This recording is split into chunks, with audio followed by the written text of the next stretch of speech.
दक्षिण भारत के नीलगिरी पर्वत अनेक पशुओं का आश्रय स्थान है। इसी उबड़ खाबड़ जंगली प्रदेश में रहता है विशालतम जमीनी जीव हाथी।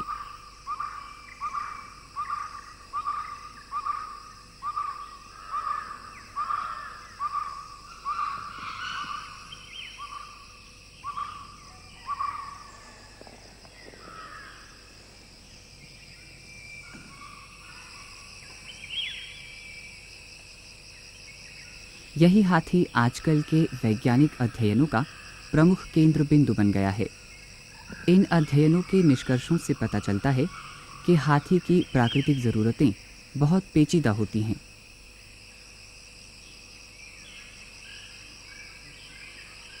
हाथियों को जीने के लिए विस्तृत और अबाधित वन क्षेत्र की आवश्यकता होती है।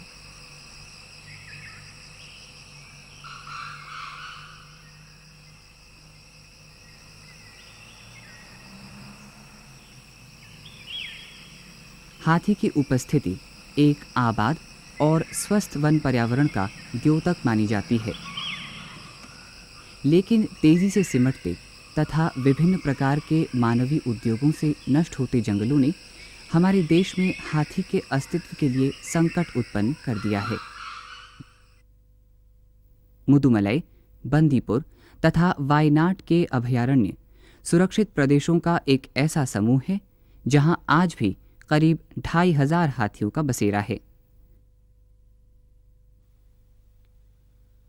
तमिलनाडु का मुदुमलई अभयारण्य हाथियों की नीलगिरी में बसने वाली आबादी को पश्चिमी तथा पूर्वी घाट से जोड़ता है। हाथी की प्राकृतिक ज़रूरतों को समझने के लिए बॉम्बे नेचुरल हिस्ट्री सोसाइटी के वैज्ञानिकों ने मुदुमलई के जंगलों में कई वर्षों तक शोध कार्य किया है। प्रकृति के स्वरूप का हाथियों के आचरण विचरण पर व्यापक प्रभाव पड़ता है। मुदुमलई में हाथियों द्वारा उपयोग में लाए जाने वाले वनों की कई किस्में हैं। अभयारण्य के दक्षिण पश्चिमी छोर के पहाड़ी इलाकों में गीले सदाबहार जंगल पाए जाते हैं।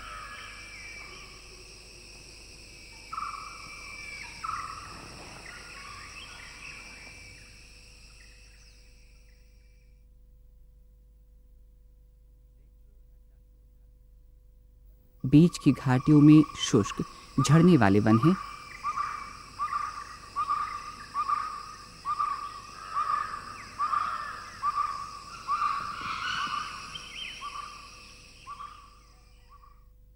इसके अलावा दक्षिण पूर्वी भाग में कंटीले ठूठ के जंगल भी हैं।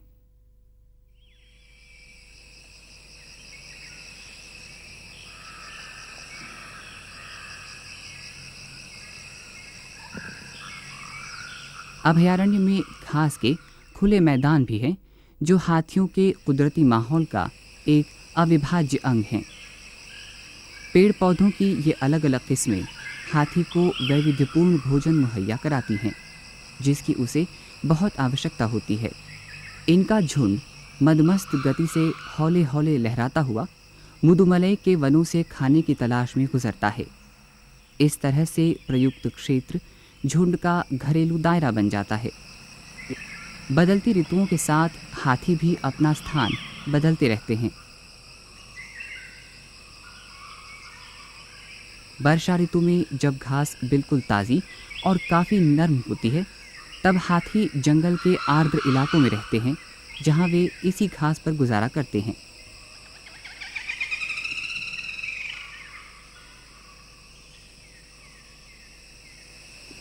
हाथी घास का केवल वही भाग खाते हैं जो कोमल तथा स्वादिष्ट होता है। शेष हिस्सा वे छोड़ देते हैं।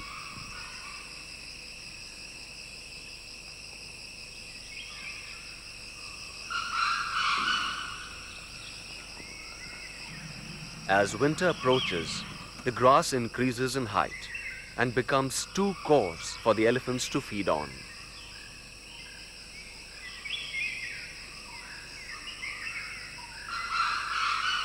शीत तथा ग्रीष्म ऋतुओं में हाथी इन वनों से होकर पेड़ के पत्ते तथा ताज़े बांसों को चखते हुए गुजरते हैं।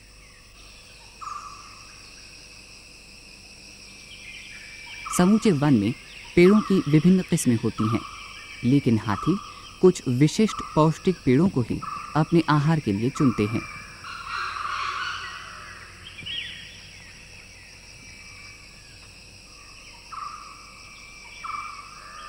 उनके पसंदीदा पेड़ बहुत आसानी से नहीं मिलते, अतः उनकी खोज में हाथियों को काफ़ी भ्रमण करना पड़ता है।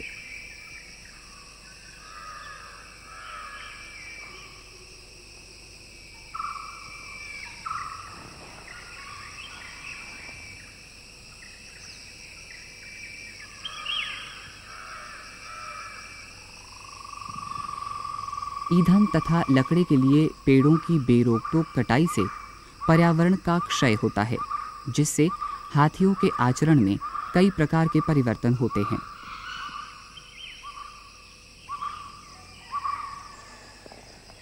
यदि थोड़े से उपलब्ध पत्ते भी इतनी ऊंचाई पर हों कि उन तक सूंड न पहुंच सके, तो हाथी उन पेड़ों को गिराने पर विवश हो जाते हैं।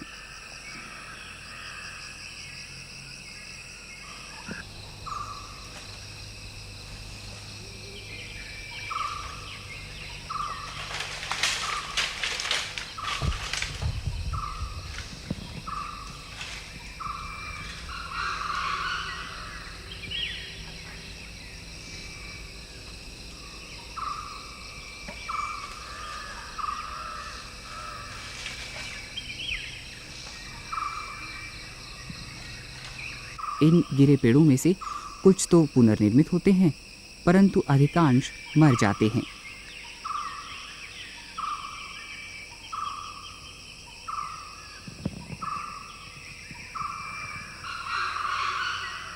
अन्न की कमी के और विकराल होते ही हाथी अपने चहेते पेड़ों की छाल निकालने लगते हैं, जिससे तने के भीतरी भाग को आहार बनाया जा सके।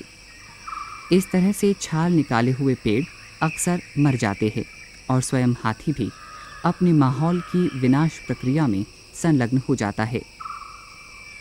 कृषि के बढ़ने से जब वन सिकुड़ने लगते हैं, तो हाथियों को मजबूरन अपनी आहार प्रवृत्तियां बदल लेनी पड़ती हैं, ताकि वे निकृष्ट ठूठों और पेड़ पौधों को खाने में इस्तेमाल कर सकें।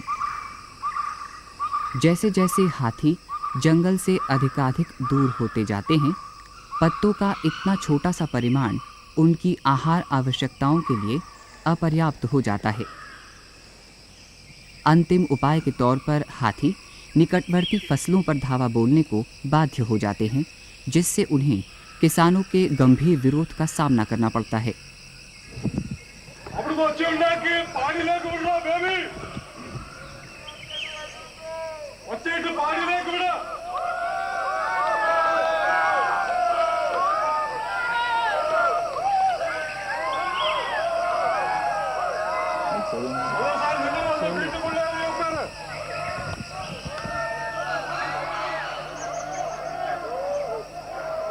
करेंगे लो।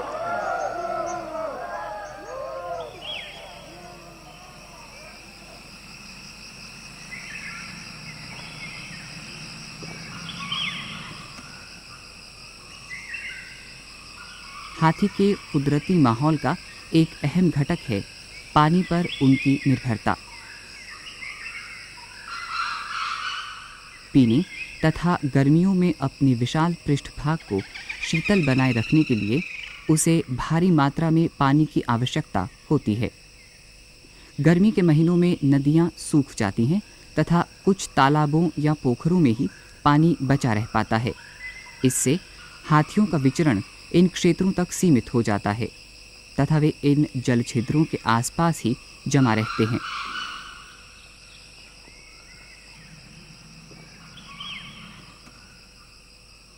विनाश के कगार पर खड़े वनों में ऐसे गिने चुने झरने हाथी के जीवित रहने के लिए अति महत्वपूर्ण हो जाते हैं। छाया हाथी की अगली प्रमुख ज़रूरत होती है। गर्मियों में तापमान के बढ़ते ही हाथी तपती दोपहरियों में आराम करने के लिए घने जंगल में छायादार खंडों की खोज करने लगते हैं। शीतलता बनाए रखने के लिए वे अपनी पीठ को घास फूस तथा डंठलों से ढक लेते हैं। गर्म मौसम में अपने आप को ठंडा रखने के लिए हाथी बालू, मिट्टी या रेत भी इस्तेमाल करते हैं। मुदुमलई के हाथियों की मौसमी गतिविधियों पर इस बात का गहरा असर पड़ता है कि उनके माहौल के प्रमुख घटक अर्थात आहार, पानी तथा छाया किस मात्रा में उपलब्ध हैं। मुदुमलई, बंदीपुर तथा वायनाड अभयारण्यों के हाथियों के कई झुंडों की हरकतों का गहरा वैज्ञानिक निरीक्षण किया गया है। इससे ज्ञात हुआ है कि एक समूह का दायरा काफ़ी विस्तृत होता है। प्रत्येक झुंड को करीब 100 से 250 वर्ग किलोमीटर वन भूमि की आवश्यकता होती है। कुछ झुंडों को इससे भी अधिक क्षेत्र लगता है। हालांकि हर झुंड तथा बड़े नर हाथियों के गमन क्षेत्र कुछ हद तक मिल जाते हैं। आमतौर पर वे किसी एक क्षेत्र में एक समय पर इकट्ठे नहीं रहते। इससे न केवल विभिन्न समूहों के बीच संघर्ष टलता है, बल्कि उपलब्ध खाद्य स्रोतों का अधिक संतुलित उपयोग भी संभव हो पाता है। दुर्भाग्य से मानवीय हस्तक्षेप के कारण हाथियों की व्यापक भ्रमण करने तथा एक स्थान से दूसरे स्थान जाने की क्षमता का भी ह्रास हो रहा है।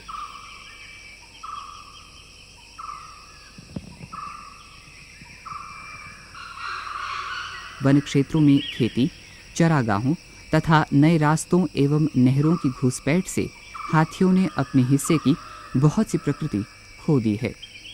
पड़ोसी देहातों के मवेशियों के चरने से घास की गुणवत्ता भी बद से बदतर होती जाती है।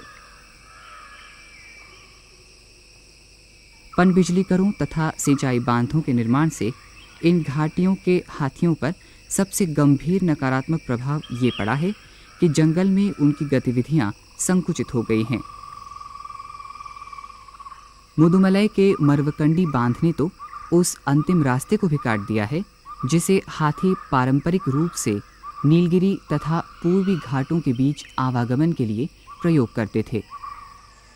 इन व्यापक बदलावों ने हाथी के अस्तित्व के लिए गंभीर चुनौतियां खड़ी कर दी हैं। वन क्षेत्र पर बढ़ते दबाव तथा हाथियों के टूटते बिखरते माहौल ने उन्हें स्थानीय लोगों का दुश्मन बना दिया है। बॉम्बे नेचुरल हिस्ट्री सोसाइटी द्वारा नीलगिरी में किए अध्ययन बताते हैं कि पर्यावरण के समुचित प्रबंधन तथा व्यवस्थापन से स्थिति में सुधार लाया जा सकता है। ये इक्के दुक्के अभयारण्य खतरे में फंसे हाथियों की सिमटती आबादी के आश्रय स्थान हैं। जंगलों में इनके बचने की उम्मीद केवल पर्यावरण तथा प्राकृतिक संसाधनों के सुनियोजित तथा वैज्ञानिक प्रबंधन से ही जीवित रह सकती है। आज समय की मांग यही है कि इन अद्भुत जीवों को भारत की महान वन संपदा के प्रतीक के रूप में तुरंत संरक्षण प्रदान किया जाए।